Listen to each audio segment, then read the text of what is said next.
कलवार समाज से deputy CM थे तारकिशोर प्रसाद जी, उन्हें मक्खी की तरफ हटा दिया गया, फेंक दिया। कलवार समाज की जहाँ तक बात है तो बता दी, कलवार समाज को कहाँ वो टिकट दिए हैं? जायसवाल सर्ववर्गीय महासभा और राज राजेश्वर बलभद्र फाउंडेशन के तत्वाधान में और संपूर्ण कलवार समाज के तत्वाधान में पूरे बिहार भर के कलवार समाज के प्रतिनिधियों की चिंतन बैठक इस सभागार में आयोजित की गई थी। इस बैठक में मेन जो मुद्दा था आज का कि कलवार समाज का जो व्यवसाय था वह व्यवसाय अब छिन गया है। सामाजिक रूप से, राजनीतिक रूप से, आर्थिक रूप से यह समाज धीरे धीरे काफ़ी कमज़ोर होते जा रहा है। इसलिए पूरे बिहार के वैश्य समाज यहाँ सैकड़ों की संख्या में एकत्रित हुए और सब लोगों का एक ही डिमांड है कि जिस तरह से पश्चिम बंगाल में कलवार समाज को अति पिछड़ा वर्ग में शामिल करने का काम वहाँ की मुख्यमंत्री ममता बनर्जी ने की थी, उसी तरह बिहार में सबल और मजबूत करने के लिए शैक्षणिक क्षेत्र में, राजनीतिक क्षेत्र में, सामाजिक क्षेत्र में मजबूत हो तो कलवार समाज को अति पिछड़ा वर्ग में बिहार सरकार शामिल करे। सर, चुनावी वर्ष भी है और राजनीतिक हिस्सेदारी की क्या कुछ मांग कर रहे हैं? राजनीतिक हिस्सेदारी हमारी आबादी है, हमारी लोग जो है सो मैंने वैश्य समाज में अग्रणी भूमिका निभाने का काम करते रहे हैं।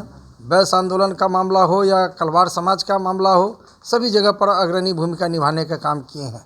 इसलिए भागीदारी भी हमें चाहिए, जो हमें भागीदारी देगा उसके साथ हमारा समाज एकदम बिल्कुल अडिग की तरह खड़ा है। कहा जाता है कि वैश्य समाज पर राजनीतिक गलियारे में चर्चाएं होती हैं कि वैश्य समाज और भारतीय जनता पार्टी इस कुंबे पर अपना दावा ठोकती है। क्या लगता है कि इस बार का भी जो सियासी जो वक्त है, सियासी पारा धीरे धीरे अब हो रहा है, उसमें लगता है कि वैश्य समाज इनके के साथ जाने का काम करेगी?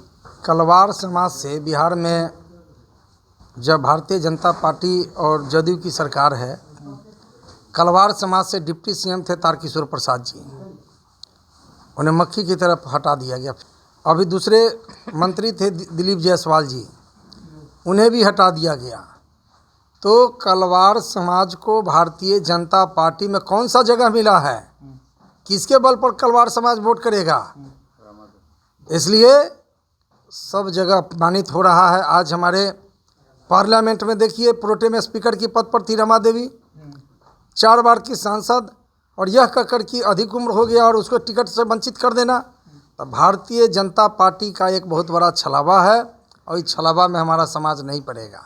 जो समाज को मदद करेगा, जो सामाजिक राजनीतिक भागीदारी देगा, उसके साथ कलवार समाज एकदम अडिग की तरह खड़ा है। इस बार अब कहा जाए तो महागठबंधन के दल ग्रुप करने वाले अभी दल के क्या, अभी तो हमारा अति पिछड़ा वर्ग में जो शामिल करने के लिए मुखर होगा, जो आगे बढ़ेगा, उसके साथ समाज खड़ा है। क्योंकि सरकार जो है बीजेपी की एनडीए की है, मिलाकर सोचना उनको है, सोचना तो उनको है। हम तो मांग करेंगे, अगर वो चाहते हैं लंबे समय से जिस रूप में वैश्य समाज को और कलवार समाज को लंबे समय से वो वोटों का प्रयोग करते रहे, तो आज अधिकार के लिए हम खड़े हैं। अधिकार देने का काम करें, और अधिकार नहीं देंगे तो समाज के लोग भी उसके हिसाब से डिसीजन लेंगे।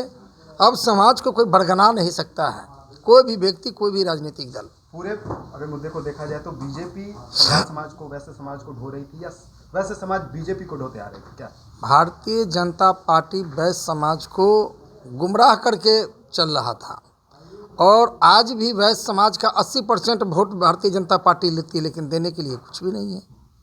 अगर हिम्मत है, देखिए देश में हमारा 5-5 बार से सांसद हैं संजय जायसवाल जी, क्यों नहीं केंद्र में मंत्री बनाया? उदाहरण है ना। सबसे सीनियर आज अगर कोई सांसद है बिहार में तो संजय जायसवाल जी हैं। तो कोई हमारा समाज का वहाँ प्रतिनिधित्व करने वाला नहीं है। हम बिहार सरकार से मांग करते हैं आपके माध्यम से कि हमारे समाज के नेता, बिहार के गौरव, वैश्य पुरुष अमर शहीद बृज बिहारी प्रसाद जी का प्रतिमा लगावे, और चाहते हैं वैश्य समाज का वोट लेने का काम किए हैं तो भारत रत्न का उपाधि देने का काम करे डॉक्टर काशी प्रसाद जायसवाल जी को, और दीजिएगा नहीं और ठगने का काम कीजिएगा, तो अब हमारा समाज ठगाने के लिए तैयार नहीं है। डॉक्टर पीके चौधरी प्रदेश पीठ थपथपाते हैं। पंचायती राज व्यवस्था हो, प्रशासनिक क्षेत्र हो, हर एक जगह पर महिला सशक्तिकरण की भागीदारी करते हैं। महिलाओं की जो राजनीतिक भागीदारी है, खासतौर पर कलवार समाज की, उस पर आपका क्या रुख है? नीतीश कुमार जी जो महिलाएं की बात अगर करते हैं तो वो करते तो महिलाएं के बारे में इतनी जो उनकी भावनाएं जो है वो विधानसभा में देखने को मिला है। वो भागीदारी की बात नहीं करते, वो अपमानित की बात करते हैं। और रह गई सवाल महिलाओं की, तो महिलाओं इतनी कमज़ोर नहीं हैं, वो वोट लेकर गुमराह किए हैं, वो महिलाओं को नहीं दे रहे हैं। और आने वाला समय कलवार समाज की जहाँ तक बात है तो वो बता दी कलवार समाज को कहाँ वोट कर दिए हैं। ऐसा कुछ नहीं है। कलवार समाज एक तरह से मुखर होकर के वो गठबंधन में है, इसलिए उनके पक्ष में जाता है। अगर हमारा मौजूदा सरकार आने वाला अति पिछड़े में घोषित अगर करने के ऐलान करते हैं तो बहुत अच्छा, अगर नहीं करते हैं तो विपक्ष के नेता मेरे माननीय तेजस्वी यादव जी हैं, वो मुखर होकर के हम लोग का आवाज़ उठाए बुलंद करे तो हमारे उनके साथ चलने के लिए तैयार है। और महिलाएं भी कदम से कदम मिलाकर चलेंगी और एक एक वोट घर से उनको जाएगा। मैं तो कहना चाहती हूँ कि वर्तमान समय में कलवार समाज के हक और हुकूक का लड़ाई करने वाला कोई ऐसा नेता कोई ऐसा नहीं है। सब सदन में अपना मलाई खा रहा है।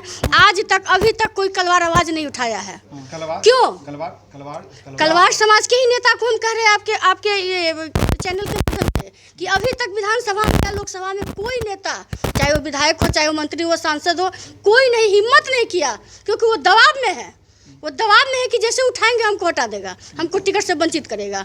ये इस तरह से राजनीति किया जा रहा है। इसलिए कलवार अब अपना हक की लड़ाई सड़क से लेकर सदन तक लड़ने के लिए तैयार है और अति पिछड़ा में घोषित करना होगा, क्योंकि अब अपनी हक हम लोग जान चुके हैं, अब वो लेके रहेंगे। मेरा नाम सीमा गुप्ता हुआ, हम सीतामढ़ी से हैं, वैश्य समाज का प्रदेश अध्यक्ष महिला प्रकोष्ठ के।